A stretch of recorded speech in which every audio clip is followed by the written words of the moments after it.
jóvenes universitarios, con jóvenes universitarios de diversas carreras.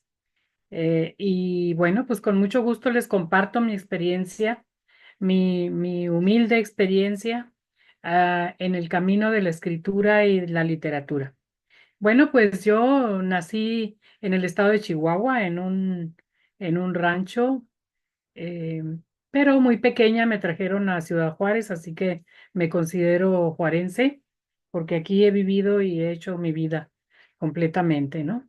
Em, Muy joven tuve que ponerme a trabajar porque provengo de una familia numerosa, una madre soltera de condición precaria, ¿verdad? Entonces me tuve que poner a trabajar desde los 15 años en la industria maquiladora, en la que pasé pues más de 3 décadas. Allí pude, empecé como operadora de producción y tuve la suerte pues de ir escalando en el organigrama y los últimos 20 años pues fui gerente de control de calidad, ¿sí?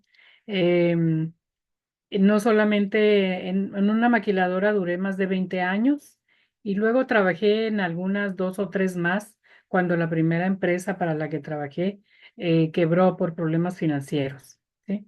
Entonces, mis inquietudes literarias pues comenzaron desde muy joven, aunque la pobreza en la que vivía mi familia pues me impidió terminar una carrera, ya que, bueno, ustedes saben lo que es la maquiladora, posiblemente conozcan, tengan conocidos o a lo mejor algunos de ustedes ha trabajado por allí, pero pues es absorbente, te exige que trabajes muchas horas extras, que vayas los sábados, que vayas los domingos, y entonces realmente es difícil compaginar la vida laboral eh, con una carrera universitaria o con estudios que tú quisieras realizar, ¿sí? Entonces, pues, además me casé muy joven, ¿verdad? Y entonces eso pues agrega una capa más de obstáculos. Sin embargo, pues la literatura, si te gusta leer, si te gusta escribir, siempre vas a encontrar tu camino por dónde, por dónde proseguir, ¿sí? Eh, en mi casa, pues imagínense una casa muy reducida, de dimensiones reducidas, con 8 niños, con una madre soltera que trabajaba de costurera todo el día y que muchas veces no regresaba hasta muy tarde, pues allí no había una biblioteca. Además, en mi niñez no tuve la suerte como ustedes, todos ustedes jovencísimos, que pueden acceder a las redes sociales, a internet, pues en un clic, ¿verdad? Y ahí pueden tener las grandes obras, pueden consultar lo que sea, o sea, es otro mundo lo que ustedes están viviendo. Sin embargo, no fue mi circunstancia, no fue mi tiempo. Y en mi caso, pues, a qué podíamos acceder para adquirir conocimiento, además de la escuela, por supuesto, a la que tienes que asistir de manera obligatoria, ¿no? Bueno, pues en algunas casas había enciclopedias, ¿verdad? Quizá ustedes hayan visto alguna en la casa de sus abuelos o ya ni siquiera allí, ¿sí? Y en mi casa tampoco había una enciclopedia, pero yo tenía unas primas que sí, su papá era locutor y entonces les compró una enciclopedia y yo ahí es de donde investigaba, donde me ponía a leer fragmentos de la Ilíada, fragmentos de la Odisea, poemas, todo aquello que traía, ¿no? Me acuerdo muy bien de las fábulas de Esopo, ¿no? Que también estaban allí contenidas. Y bueno, pues yo en cuanto aprendí a leer, tuve mucha curiosidad. Yo creo que es una de las cosas que me ha caracterizado a lo largo de mi vida, una curiosidad que no se termina nunca. Aún a mi edad, mi curiosidad me lleva a continuar investigando, a continuar acrecentando mi conocimiento. Y bueno, fue en esas lecturas. Además, mi madre había sido eh, maestra de primaria y entonces cuando éramos muy pequeños, mi mamá nos juntaba bueno, a quienes ya podíamos leer en casa y a los niños del barrio y hacía grupitos para enseñarles a leer mientras también les contaba historias, ¿no? Entonces todo eso fue acrecentando mi curiosidad. Después en la primaria, por supuesto que teníamos nuestros libros, no sé si ustedes hayan visto aquellos hermosos libros con la patria en la portada, ¿no? Una imagen de una mujer morena, mexicana, hermosa, con una bandera y todos los libros de texto tenían esa imagen. Bueno, pues los libros de español o de lengua, me parece que se llamaban, eh, eran los que tenían lecturas, ¿no? Muchas lecturas y ahí fue como conocí pues algunos poemas de poetas como José Martí, como Amado Nervo, como Juana de Barborou, que tenía algunos poemas infantiles, ¿sí? Y a mí me encantaba leer todo eso, ¿sí? Cuando uno no tiene una biblioteca en su casa, eh, como fue en mi caso, pues entonces uno busca, encuentra las maneras de llegar a la literatura, a la cultura, ¿sí? Y eso fue muy importante y fue lo que me marcó. Eh, Obviamente, posteriormente ya en la secundaria, pues podíamos acceder a más lecturas, ya era obligado a hacer resúmenes de algunos capítulos del Quijote, por ejemplo, ¿sí? Bueno, yo el Quijote ya lo conocía porque cuando estaba en sexto año, anteriormente, en aquellos tiempos en que yo tenía esa edad, pues había un concurso a nivel nacional en el que los niños tenían unos exámenes de matemáticas y español y al ganador de la zona, ¿verdad? Al ganador de la zona escolar, pues les daban un viaje para ir a saludar al presidente. Entonces, yo tuve esa suerte de que me escogieran, me seleccionaran para ir a México, a la Ciudad de México, lo cual, pues, imagínense, aquello era grandioso. En ese momento fue, como quien dice, mi primer premio, ¿no? Mi primer premio en base pues, a conocimientos porque mucho pues tenía que ver con la literatura y con autores y todo eso, ¿no? Entonces, después de ese viaje, mi mamá les escribió a los organizadores y les dijo que sus hijos tenían mucho interés por leer y todo eso, y nos mandaron una caja llena de libros, una caja llena de libros que eran como biografías de presidentes y expresidentes, o sea, aburridísimos, horribles, que a mi edad, por supuesto, a la edad que teníamos mis hermanos y yo, pues no nos generaron ningún interés. Pues, nosotros queríamos leer libros que nos entretuviéramos, libros de ficción, historias donde pudiéramos recrear nuestra imaginación. Porque cuando tú no tienes nada, cuando no tienes libros de cuentos, cuando no tienes juguetes, cuando no te pueden llevar tus padres al cine, entonces tú buscas la manera de encontrar esa magia y esa fantasía. Y nosotros pensábamos pues que era en la lectura donde los podíamos encontrar. En fin, en esa caja de libros todos que no nos interesaron para nada, venía el Quijote, Don Quijote de la Mancha, ¿sí? De Cervantes, por supuesto, la primera novela que se considera la primera novela moderna. Y bueno, para mí era fascinante ese libro porque lo consideraba como una joya en la que tendría que estar como en una vitrina. Sabía yo su valor porque mis maestros me habían hablado de ese libro, pero al repasar sus páginas me parecía un lenguaje extraño, un lenguaje que no comprendía, no logré valorarlo. Sin embargo, ahí ahí estaba para cuando yo pudiera madurar un poco más y apreciar su valor. cosa que hice años después, por supuesto. Y bueno, ya en la secundaria, donde ya se nos hablaba de más lecturas, de más autores y todo eso, yo empecé a enamorar de los cuentos de Anaconda, de Quiroga, ¿sí? De Horacio Quiroga, que esos cuentos fueron los que más me fascinaron y los que me hicieron que me enamorara del género del cuento, ¿sí? El Llano en Llamas, por supuesto, ¿sí? De Rulfo. Y también leí por primera vez Pedro Páramo, ¿sí? Una novela del realismo mágico que también es una novela que a lo largo de mi vida he continuado leyendo. eh, una y otra vez, porque cada vez que la leo descubro cosas y me vuelvo a maravillar de la misma forma, ¿no?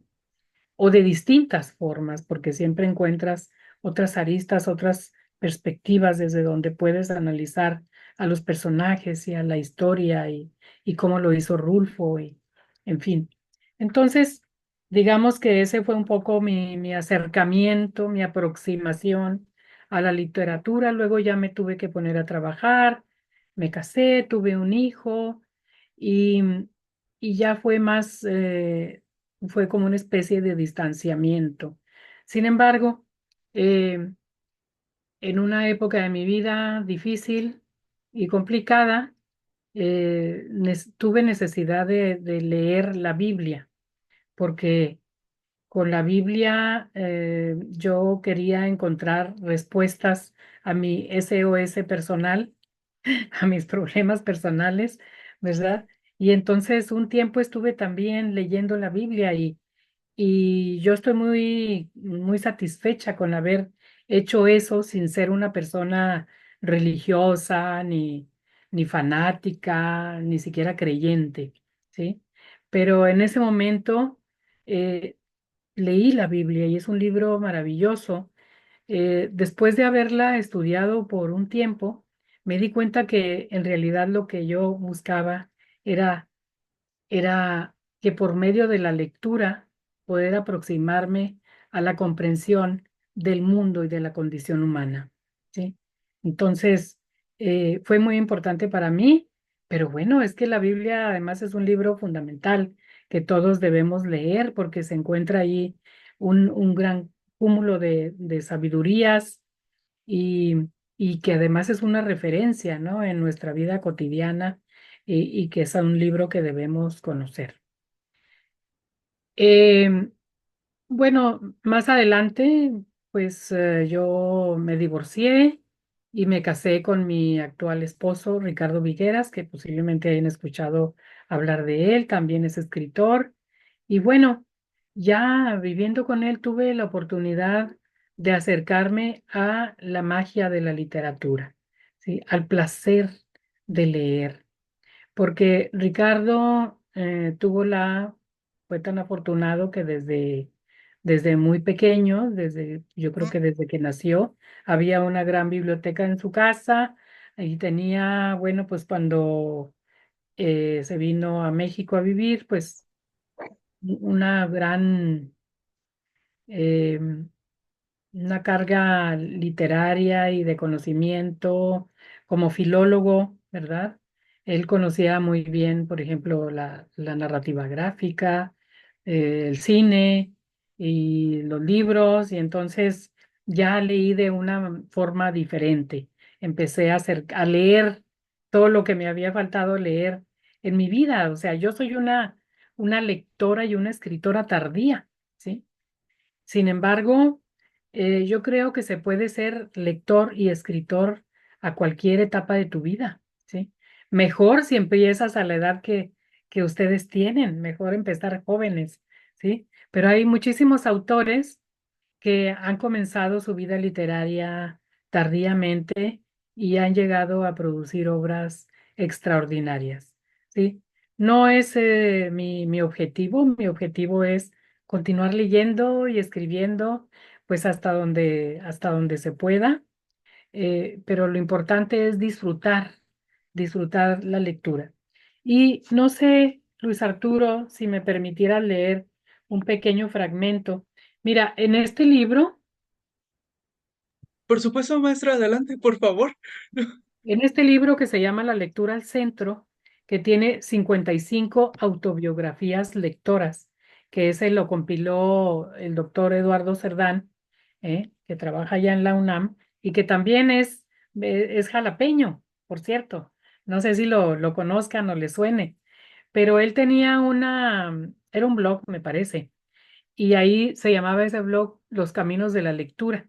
Y entonces invitaba a escritores y escritoras a que le enviáramos textos sobre cuál fue nuestro recorrido por la lectura.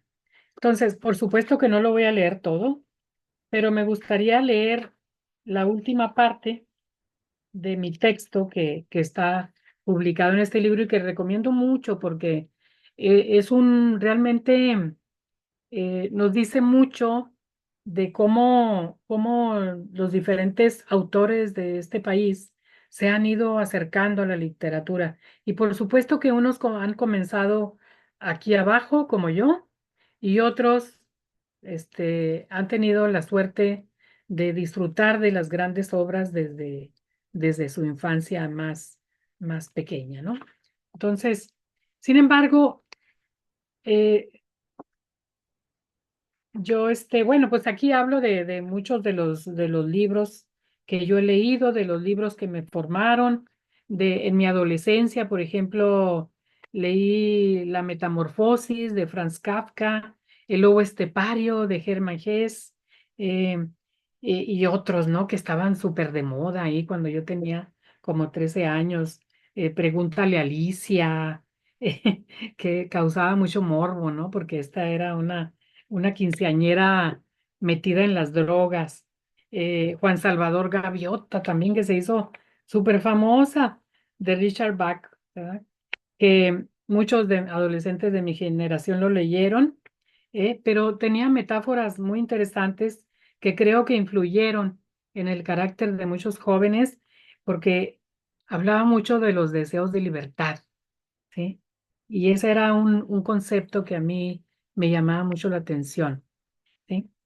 Eh, Después ya, como a los 17 o así, yo estuve leyendo bastantes, pues, artículos y otras cosas relacionadas con el Partido Comunista, porque cuando yo en los setentas allá, aquí el Partido Comunista en Ciudad Juárez tenía una presencia importante. Estoy hablándoles del 72, por ejemplo, ¿sí? Y apenas habían pasado 4 años desde aquella masacre en Tlatelolco. Entonces los jóvenes teníamos mucho coraje, mucha rabia por aquello que sucedió tan impunemente contra los jóvenes y todos teníamos un espíritu crítico, un espíritu de lucha y queríamos cambiar las cosas y bueno, pues entonces el Partido Comunista eh, nos ayudó a comprender muchos asuntos relacionados con la injusticia social y todo esto, pero también se empezaron a popularizar obras de ficción de la literatura rusa, ¿verdad? Y a esa edad, pues no leí tanto, pero sí cuando menos leí La Madre, por ejemplo, de Máximo Gorki, ¿eh? Que eran muy buenos. O, por ejemplo, poetas como también, este no es ruso, pero también tenía mucho que ver con ese movimiento. Enrique González Rojo, un poemario que se llama Para deletrear el infinito, que también me gustaba mucho. También, por supuesto que ustedes saben que los cómics en México prácticamente enseñaron a leer al pueblo mexicano, ¿sí? Entonces, todavía en aquella época había muchos cómics que leíamos y que nos gustaban mucho, tanto desde la niñez, ¿no? Los Memín Pingüines, La Familia Burrón, y ya más tardíamente, pues Los Agachados, ¿verdad? Los Agachados de Rius, el Príncipe Valiente, El Monje Loco, Hermelinda Linda, Aniceto Verduzco, Calimán, La Familia Burrón, todos esos eran parte de alguna forma del imaginario popular y de lo que nos influenciaba y nos gustaba por su fantasía y, y por alimentar eh, el deseo por leer historias de ficción, ¿verdad? A falta de juguetes, como les decía, a falta de tener cuentos, a falta de tener dinero para comprar grandes libros, grandes obras y una biblioteca fantástica como la que ahora tenemos la suerte de tener, pues entonces estaban allí los cómics que costaban muy poco dinero, aunque no había mucho dinero en casa, pues podíamos comprarlo, ¿no? Bueno, eh, ya después, por supuesto, que empecé a leer ya literatura, ¿sí? Pues leí Moby Dick, por ejemplo, de Herman Melville, y me enamoré también de la novela negra, ¿sí? La novela negra, y yo empecé leyendo las novelitas de Georges Simenon, este autor francés, que escribió un montón de novelas sobre el comisario Maigret, ¿verdad?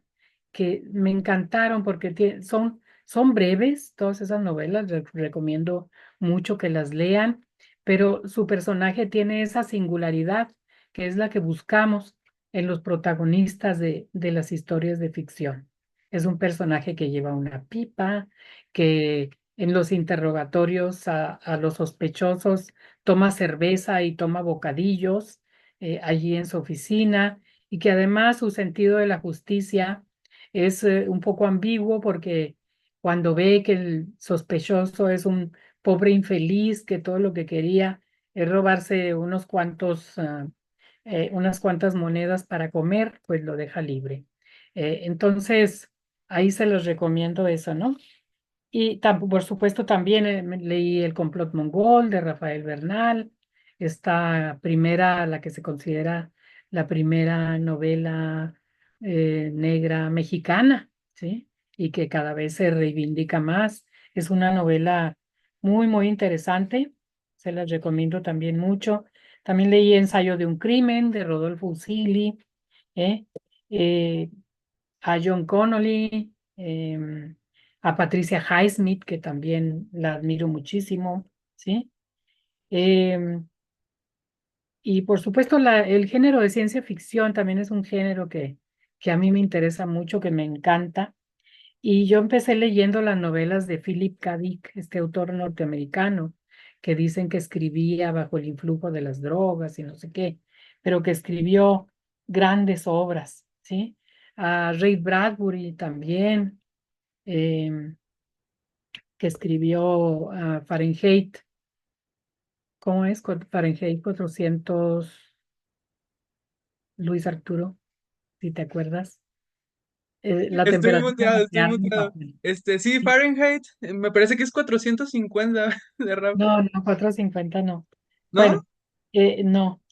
Eh, cuatrocientos pero cincuenta y uno 451 Sí, eso. Fahrenheit 451. sí. Sí, es maravillosa novela, ¿no? Y que hay varias versiones en el cine de esa novela, ¿no? La novela Solaris de Stanislaw Lem, otro autor ruso también, es una novela que es extraordinaria y de la que también se han hecho varias películas muy interesantes, ¿sí? De autores y autoras también me encanta mucho Inés Arredondo, por ejemplo, porque sus atmósferas son riquísimas. Por supuesto, Guadalupe Dueñas, Amparo Dávila, Beatriz Espejo, son esas autoras que ahora se están releyendo y reconociendo y que debemos leer siempre. De las norteamericanas, a mí me encanta Flannery O'Connor. ¿Sí? Flannery O'Connor y Eudora Welty también, aunque no la he leído toda, pero he leído bastante de su cuentística.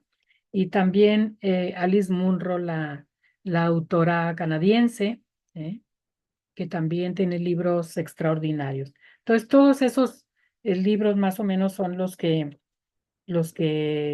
de alguna forma han conformado un poco mi pensamiento que tiene que ver con la literatura, ¿eh? Pero fíjense, yo estoy convencida de una cosa. Yo creo que, bueno, ustedes universitarios que están haciendo una carrera, que, o sea, ustedes forzosamente tienen que leer.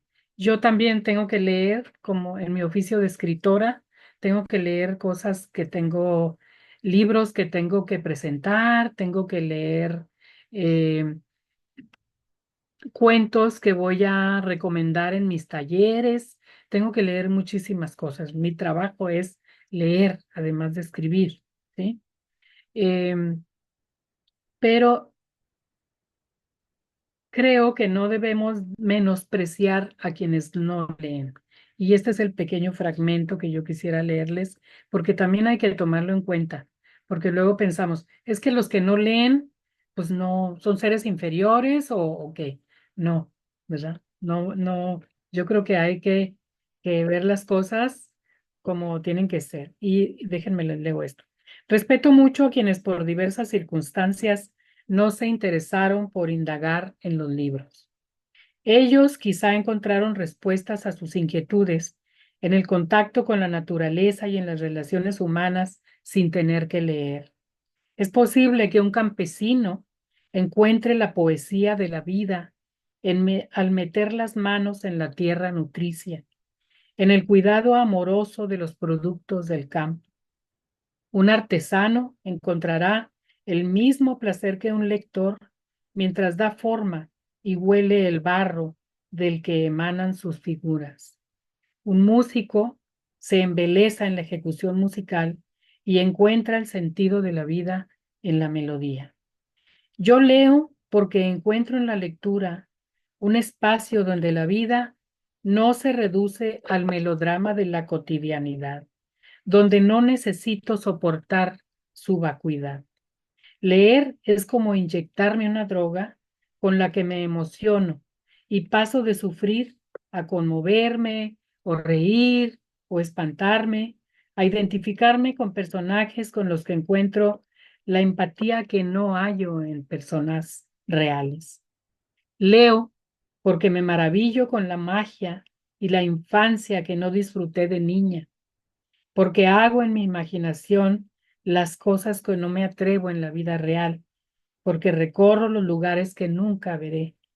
Leo porque amo la vida y leer es una manera de amar la vida, dice Marguerite Yourcenar. Salgo de la prisión de la vida para imaginarme en libertad y me construyo un refugio contra casi todas las miserias de la vida, como escribió Somerset Maugham. Ahora nado con libertad en las aguas de la literatura y siento su frescor en mi piel. Saboreo su salinidad. Tomo a los peces entre mis manos y palpo su textura. Me asombra su colorido. Floto mientras el calor del sol, perdón, entibia mi cuerpo. Miro el azul del cielo confundido con el mar. Leer es eso. Leer es vivir. Y bueno, pues más o menos es lo que les quería contar. No sé si tendrán alguna pregunta o duda. Me están diciendo que si puedes repetir el nombre del libro, por favor. Ah, sí, cómo no. Es Se llama 55. La lectura al centro. La Mm. lectura al centro, 55 autobiografías lectoras. Ah, ok, ok. Muchas Sí. gracias. Ahí hay textos por ejemplo, de Ana Clavel, de Esther Hernández Palacios, la profesora Fue mi de maestra, sí. claro, claro. De Sí, Tania en Hamilton, estos días la recuerdo especialmente. sí, cómo no. De Mónica Lavín, de Norma Lazo, de Luis Felipe Lomelí. de Cristina Rascón, de Laura Sofía Rivero, sí a lo mejor le suena, recuerden que ella escribió este ensayo que ganó un premio nacional que se llama Dios tiene tripa, que se les recomiendo mucho, ese ensayo buenísimo. Eh, en fin, de Sara Uribe, aquí también está la doctora Magali Velasco, Socorro Venegas, Ricardo Vigueras, muy buenísimos textos sobre la lectura, sobre la literatura, sobre cómo los ha marcado a todos ellos, ¿no? Entonces, ahí se los recomiendo. Muchas gracias, maestra Elpidia. Es un libro Este, es de la UNAM, oh, entonces yo creo que hay que conseguirlo en la UNAM. Sí. sí, sí, sí, por supuesto, me parece algo maravilloso. Yo tenía como una batería de preguntas a las cuales ha contestado todas con su presentación. Entonces voy a dar paso a que los chicos puedan, plantearles algunas cosas sobre los cuentos. Igualmente le comento de los cuentitos bueno, digo cuentitos con mucho cariño, ¿eh? No, no, por favor, no vayan a pensar nada malo.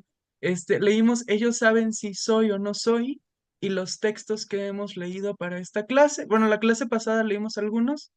La clase pasada leímos La escalera rota, El conciliábulo de los halcones. Ese está, lo leímos en voz alta. Y Erebo. De ese creo que hay una pregunta específica.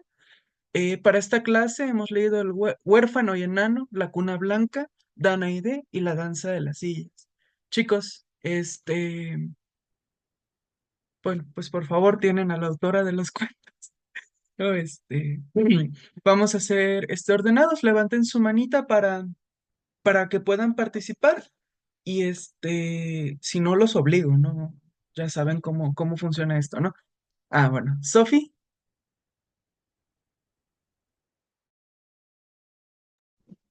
Eh, Sofi, tienes tu micro apagado.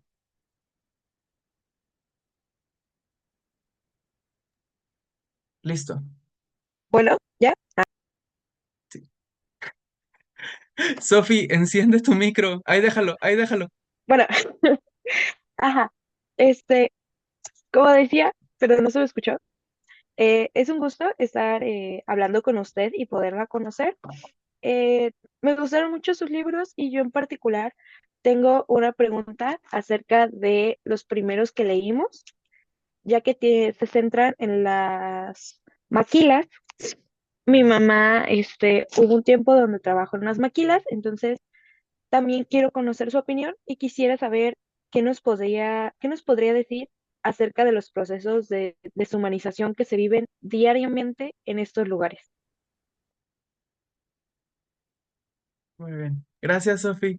Maestra. Gracias, gracias, Sofía. Sí, bueno, este, sí, la maquiladora, hay que recordar que son estos empresas que le llaman también deslocalizadas, ¿verdad? Que es porque las están en un lugar en el mundo y luego entonces los empresarios buscan dónde reducir el costo de la mano de obra, ¿sí? Dónde les sale más barato producir y entonces es como se mueven a esos países y es como desde 1968 las maquiladoras se introdujeron en la frontera de México, ¿sí? Recuerden que esto fue a raíz de que los braceros que te habían tenido un permiso para emigrar a los Estados Unidos a trabajar, fueron devueltos, fueron regresados, ¿eh? A la frontera o a su país de origen, en este caso México, y obviamente se quedaron muchos estacionados en la frontera donde no había trabajo, donde eso iba a representar un problema muy grande, y entonces fueron como es de la forma como gobiernos, el norteamericano y el mexicano, pues decidieron poner fábricas, ¿verdad? Para que se les pudiera dar mano de obra a esa gran cantidad de personas que estaban aquí sin trabajo. Em, a cambio, por supuesto, de la eliminación de aranceles de exportación, es decir, ellos iban a producir sus productos, pero los iban a poder exportar de nuevo ya transformados a su país, pero sin pagar impuestos, ¿verdad? Entonces a esto fue a lo que se le llamó la maquiladora. Eh, por supuesto, puesto que el objetivo era que el mano de obra saliera muy barato, los salarios eran de miseria, ¿sí? En aquella época los salarios mínimos eran muy bajos, las jornadas largas y, y también había muchos riesgos laborales, ¿no? Riesgos de accidentes y todo eso, porque las fábricas mandaban, por ejemplo, a sus equipos ya obsoletos, ¿sí?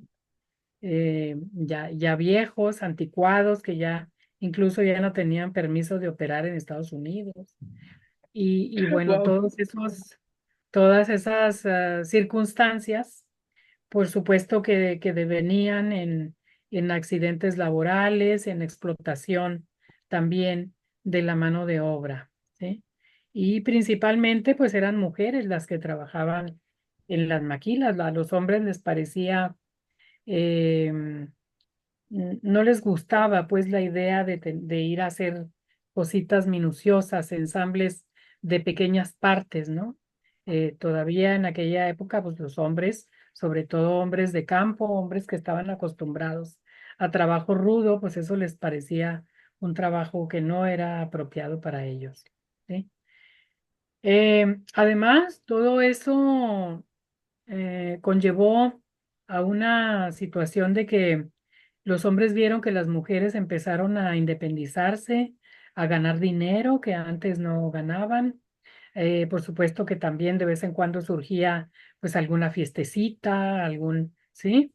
Y luego entonces eso también resultó en violencias contra las mujeres, ¿sí? Entonces, es todo un fenómeno que se generó a partir de la instauración de las maquiladoras en la frontera.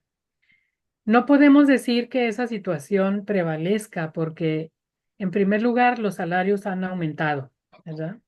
Los salarios últimamente, sobre todo en este gobierno, han subido bastante y no porque el gobierno de México lo hubiera decidido así, sino porque los mismos países que están en el TEMEC, ¿verdad? Canadá y los mismos Estados Unidos vieron pues que eran salarios muy injustos y que era necesario elevar los salarios de los trabajadores para también mejorar las economías, la economía del país. Entonces, esa situación ha mejorado afortunadamente, así como también creo que ha mejorado las situaciones de inseguridad laboral, ¿sí? No en todos los casos, todavía hay accidentes de vez en cuando. Yo recuerdo uno muy terrible de una fábrica de dulces aquí, en la que hubo una explosión en la que fallecieron quemados 8 trabajadores. Esa fue realmente un accidente terrible que nunca habíamos visto aquí y pues fue por mal mantenimiento de los equipos y de las maquinarias, ¿no? Y sin embargo, la maquiladora a la semana ya estaba operando otra vez. O sea que no hay justicia laboral muchas veces. Esa empresa debió haber sido cerrada y no se le debió haber permitido que trabajara nuevamente hasta que hubiera implementado eh, sistemas de seguridad confiables y que además hubiera indemnizado adecuadamente a todos los trabajadores, ¿no?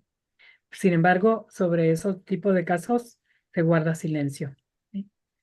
Entonces sí, ahí sí es una deshumanización y luego también hay otras maneras, ¿no? De mantener esta de pauperización de los trabajadores. Por ejemplo, cuando empezaron con los contratos temporales para los trabajadores, en los que te contrataban por 3 meses, no tenías derecho en caso de que te despidieran, no podías demandar a la empresa y te ibas sin nada, ¿no? Sin ni un 5 en el bolsillo, si el trabajo se terminaba. Afortunadamente parece ser que eso ya también, ya hay leyes que lo declararon ilegal y eso ya al parecer ya no se permite, pero no estoy segura, ¿no? No estoy 100% enterada ya de todo lo que sucede en la industria maquiladora. Muchas gracias. Como me aparecen en orden, Tom, adelante, por favor. Buenas tardes, antes que nada, me encantaron todos los cuentos que leímos, de verdad. Tuve el placer de que Arturo me pidiera hacerlos en audiolibro y créame, para mí me impresionaron mucho. El de la Cuna Blanca sí sentí escalofríos con lo de las chinches también. Y escribí algunas preguntas, pero la que principalmente más así como que me interesa es en el abuso de alcohol y las constantes peleas de Benito parecen estar relacionadas con su intento de escapar de su dolor emocional. En su opinión, el alcoholismo de Benito es un intento de lidiar con su sufrimiento o más bien una forma de resistencia frente a un mundo que lo rechaza. Este es de Huérfano y Enano. Sí, bueno, muchas gracias, Tom, por haber leído los cuentos. Para un escritor, la mayor satisfacción es que alguien te lea, ¿no? Que alguien te lea de vez en cuando, ¿sí? Este libro donde se encuentra ese texto que mencionas, le tengo mucho cariño porque es el primer libro que me publicaron y es el libro que tiene mis primeras motivaciones al escribir, mis vivencias en la maquiladora, personajes que están inspirados en personas de la vida real, están allí incluidos. Y curiosamente, aunque es el libro más antiguo, es un libro del que muchas veces se sigue leyendo, maestros académicos estudian los textos, escriben artículos sobre esta vida precaria de las maquiladoras, y es que no hay muchos libros que tengan que ver con el tema, ¿no? Entonces me gusta mucho porque al escribirlo creo que saqué a la luz un universo quizá un tanto desconocido, cuando menos en la literatura, ¿no? Por supuesto que hay, cuando menos aquí en Juárez hay 350,000 trabajadores de la maquila y creo que en todo el país hay cerca de 1,000,000, los últimos datos que leí.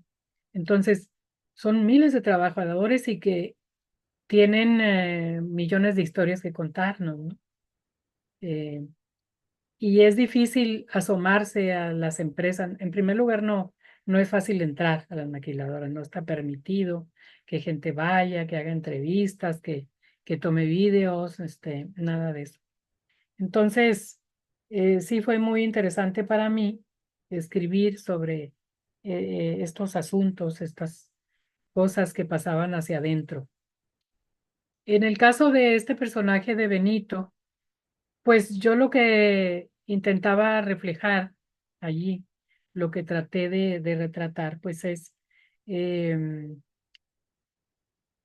es porque en este caso este personaje recuerda que fue deportado, había sido deportado de los Estados Unidos, ¿verdad? Entonces, em, se viene deportado y ya no tiene trabajo, su familia se quedó allá. Bueno, esto es algo que yo sabía, pero que no necesariamente conté todo, ¿sí? Y pues se refugia en el alcohol. Y además también porque tiene que ver con su infancia precaria, miserable, y también con su condición de ser una persona de baja estatura, ¿sí? De muy baja estatura. Entonces, eso es lo que yo creo que reflejo ahí, y ya la interpretación que cada quien le dé en su lectura, pues ya es asunto de cada quien, ¿no? Tú puedes decidir si se debe su alcoholismo como un paliativo para sus sufrimientos y simplemente el hábito se le convirtió en vicio, ¿sí? Pero yo, en mi punto de vista personal, creo que sí tenía que ver con el hecho de em, acallar un poco su sufrimiento, ¿sí? Sus problemas personales. Por allí creo que es la respuesta.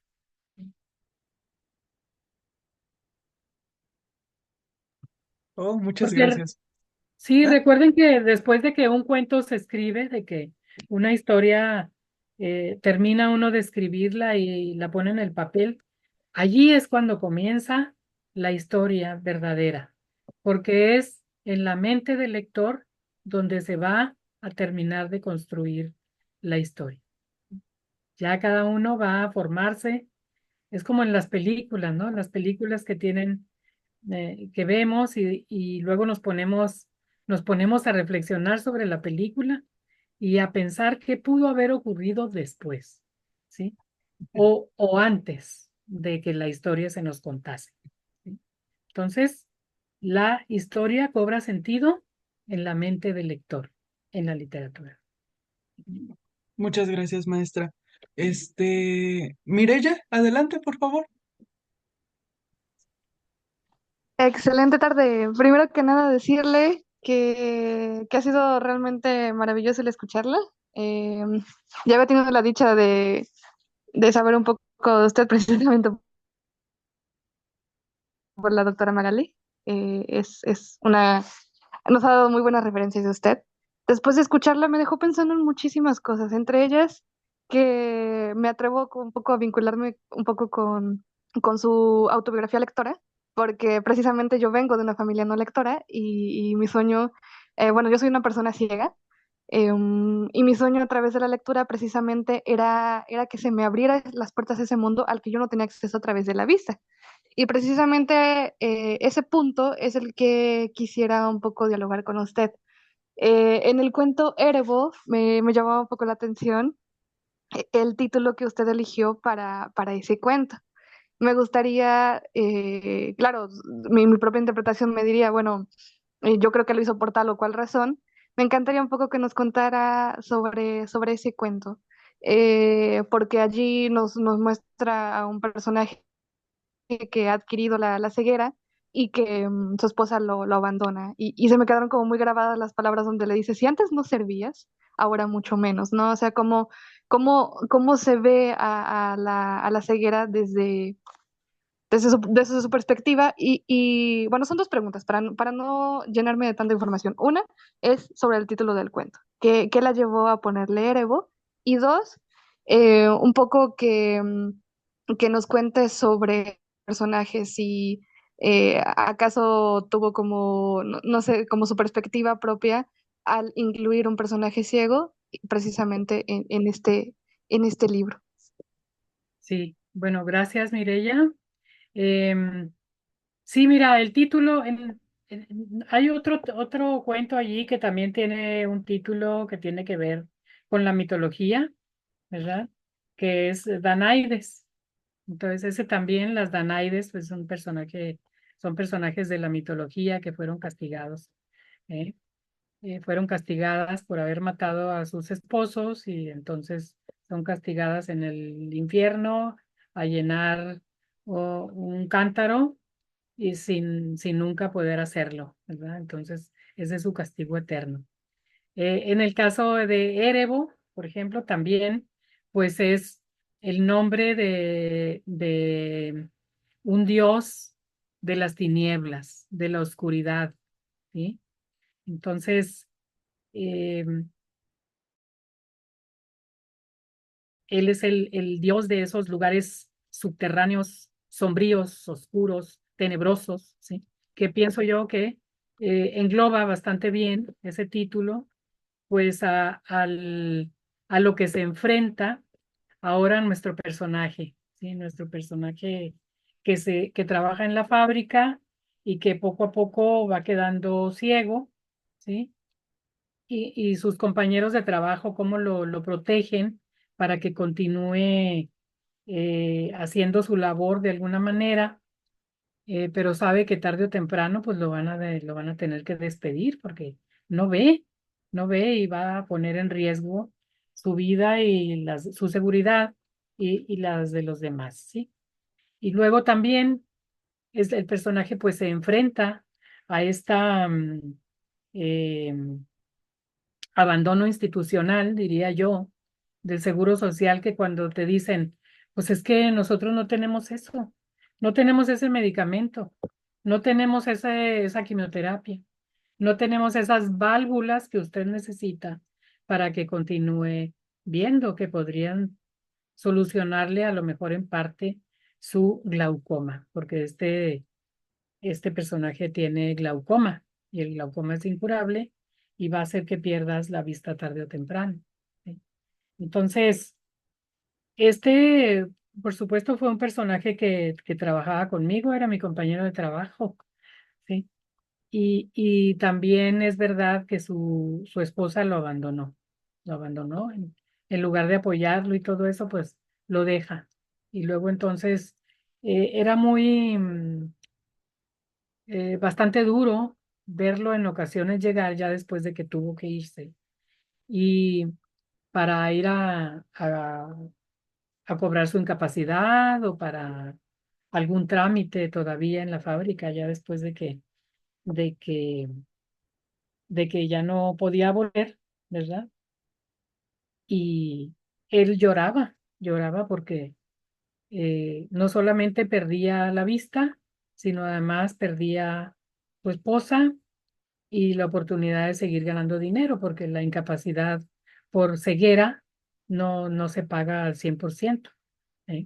Entonces, creo, no estoy 100% segura, pero ya era un hombre con cierta edad. Entonces, todas esas situaciones a mí me conmovían mucho y pues uno escribe de lo que le conmueve, ¿sí?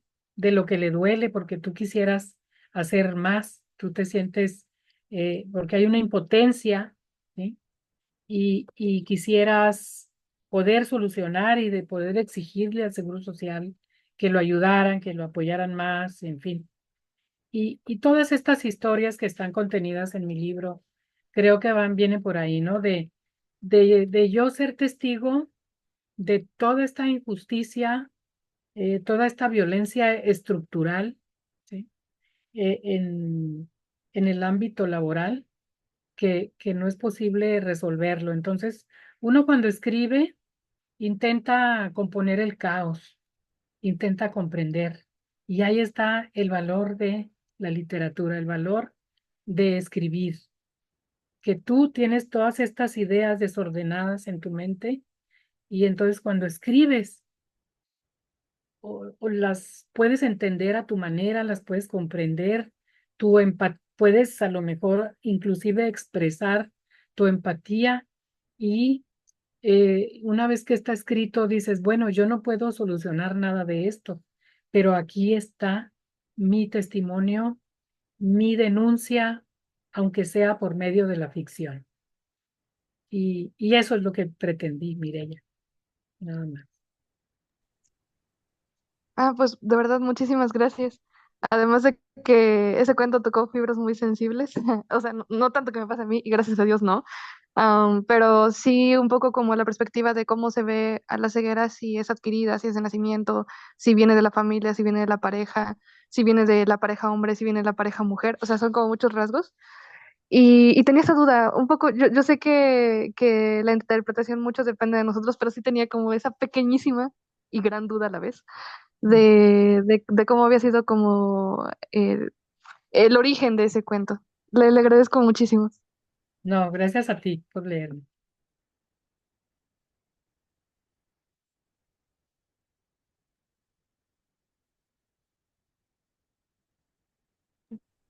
Profe, Tu, tiene el tu micrófono micro, silenciado. tu micro, Luis. Tenía un maestro que cuando se le apagaba el micro, se le olvidaba, decía, estaba diciendo algo espectacular, no se imagina. Justo eso me estaba pasando, estaba diciendo algo impresionante, ¿eh? No, no lo van a volver a escuchar. Bueno, no lo escucharon, no lo escucharán. Chicos, pequeñitos, nos da tiempo, por los tiempos de al menos una pregunta más. Si se da, pueden ser dos. ¿Alguien desea levantar su manita para comentar algo con la maestra Elpidia? Sobre todo los que no han pasado, por supuesto. Iki, Lau, Yami. Creo Hola, que no hay buenas más gente. tardes. ¿Cómo? Buenas tardes. Hola. Ah, Iki, sí, adelante.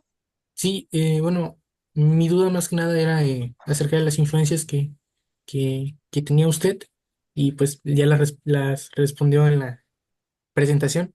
Pero a mí bueno, el maestro Arturo también dijo que podíamos hacer un comentario. Y en el cuento de la danza de las sillas, me parece interesante cómo, a diferencia de que en el cuento que leímos de hace 2 semanas, el conciliábulo de los halcones, donde es explícito el uso pues, de un animal como una metáfora para hacer referencia a lo que sucede dentro de la maquila. Creo que también hay cierto tipo de animalidad en la danza de las sillas, bueno, al menos así lo interpreté, de que una situación como es el uso de la silla para descansar o para hacer bien el trabajo y cómo la falta bueno, esta necesidad del descanso contrapone a todas las personas que trabajan en un mismo lugar para justamente cubrir esta necesidad, ¿no? Eh, Más que dudas sería comentar mi interpretación y también agradecerle el tiempo por, por estar aquí y pues comentarnos toda su experiencia. Y también, no sé, resaltar, no sé si cuando usted escribió esto lo hizo cuando estaba trabajando ahí después, porque se nota mucho la capacidad de escucha que tiene para, para cada uno de los comentarios que hacen los personajes, ¿no? Porque son muy específicos, inclusive cuando se atacan entre ellos, son incisivos este, con los comentarios que hacen, ¿no? Comentarios despectivos que saben que van a doler, ¿no? Entonces, pues sí, nada más eso. Gracias, Siki. Sí, fíjate que este cuento, si te fijas, se aparta un poquito de los demás porque en muchos de esos cuentos en este libro tienen ese tinte fantástico, ¿no? Utilizo el recurso de la fantasía para contar las historias en varios de ellos. Y este como que es más realista, ¿no? Este es una historia este, que puede ocurrir en cualquier momento. De hecho, creo que analizando un poco, ya ha pasado un poco el tiempo sobre él, porque ahora en las maquiladoras, fíjate que está todo ya tan estudiado, los,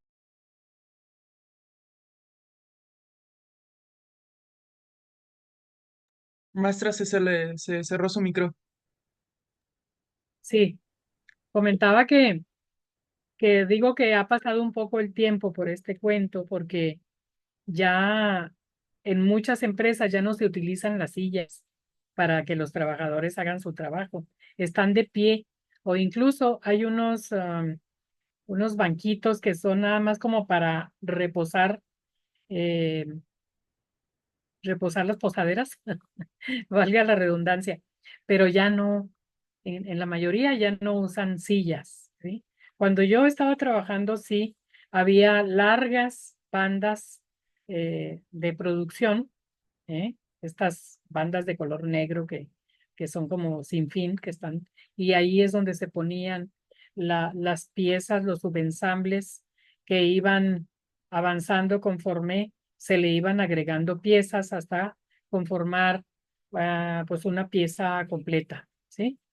Eh, Ahora han cambiado bastante los métodos de producción y te digo que las sillas ya no son necesarias, pero sí, antes cada operador tenía que tener una silla para trabajar, pero a veces es que el ambiente en las maquiladoras es terrible porque tienes que estar produciendo. Hay metas de producción para cada línea de producción, para cada línea de ensamblaje, me refiero, ¿sí? Y es por hora, o sea, por hora, tantas piezas, tantas piezas. Entonces la exigencia es mucha y entonces hay violencia verbal, ¿sí? Hay mucha violencia verbal, sobre todo también por parte de los jefes, porque son los que están obligados a asegurar que se cumplen con las metas de producción, ¿sí? Entonces, si los trabajadores no se sientan a la hora, a las 6 de la mañana en punto, que empieza la producción, pues evidentemente va a fallar la cantidad que se tiene que producir, ¿sí? Y entonces eso produce pues estos encontronazos entre los diferentes departamentos. Y en esta ocasión, en este ejemplo, en esta historia, pues sí, una vez dijeron, aumentó la demanda y dijeron, no, pues hay que contratar más personal.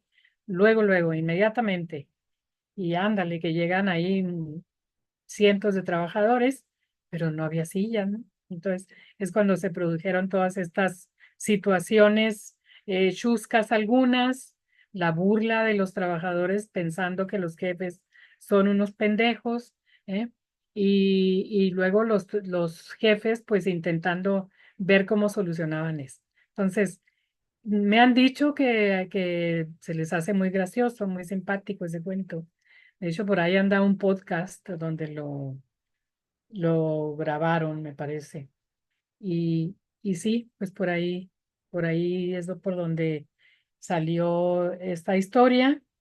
Y si te parece como que están muy bien registrados el lenguaje de los trabajadores y todo eso, pues fue porque así, así hablan los trabajadores, así es como se expresan, así es como lo escuché también, entonces lo viví de primera mano, ¿no? Y es cuando las historias, cuanto más eh, reales sean, si tú quieres escribir una historia, pero vas y hablas con los personajes, con las personas, más bien dicho, hablas con las personas, tomas nota de qué es lo que dicen, de cómo hablan, de cómo se expresan.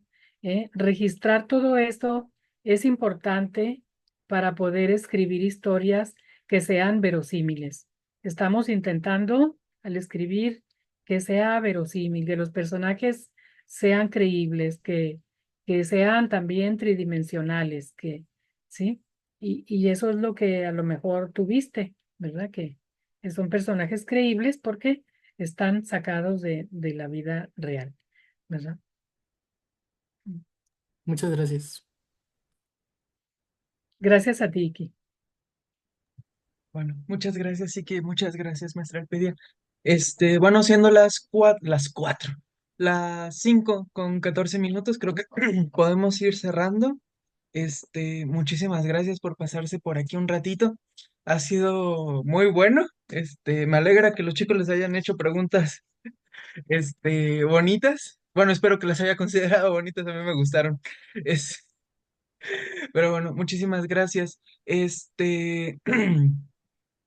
Chicos, yo siempre, cuando acabo una sesión, siempre les digo, esto fue, por ejemplo, esto fue Salvador Elizondo, esto fue demás. Chicos, esto fue la escritora Elpidia García Delgado.